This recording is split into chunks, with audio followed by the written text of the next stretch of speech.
ইসলামী আন্দোলন বাংলাদেশ কর্তৃক আয়োজিত আজকের এই জাতীয় মহাসমাবেশে জাতীয় নেতৃবৃন্দ, সামনে ভবিষ্যৎ সাংবাদিক বন্ধুরা, চরমনাই দরবার শরীফ সহ ইসলামী আন্দোলনের সারা বাংলাদেশ থেকে আগত বাদ ভরে উঠছে উত্তেজিত আমার নেতাকর্মী ভাইরা, আসসালামু আলাইকুম ওয়া রাহমাতুল্লাহ। ওয়ালাইকুম আসসালাম।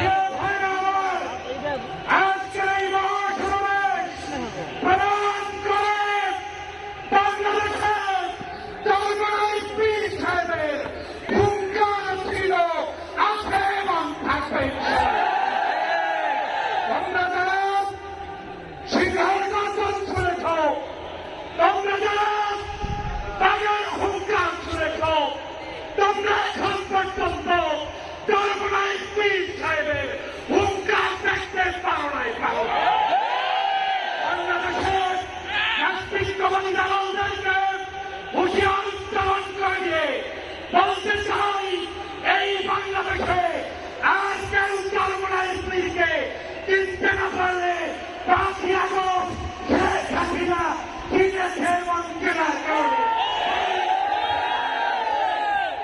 অতএব এই বছর ইসলামের বিরুদ্ধে ষড়যন্ত্রকারীরা হুঁশিয়ার হয়ে যাও।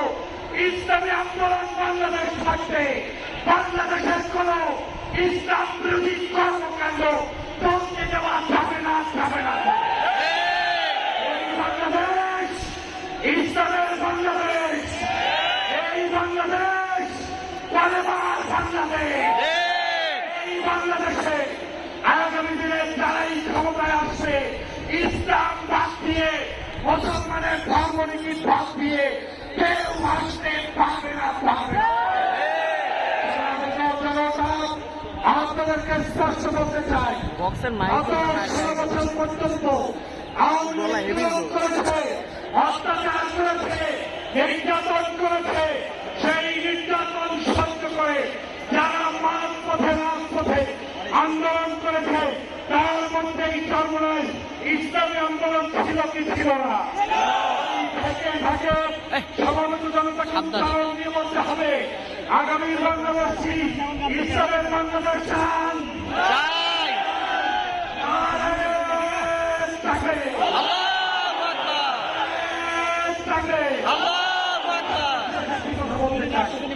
আমাদের ঐক্যবদ্ধ থাকতে হবে বাংলাদেশ নির্মাণের জন্য।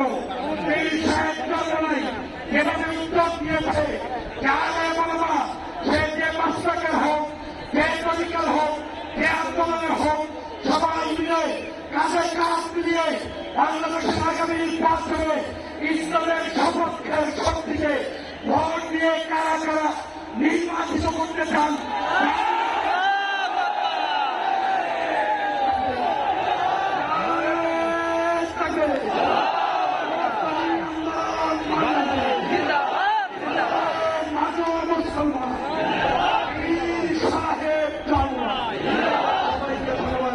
আল্লাহ হাফেজ।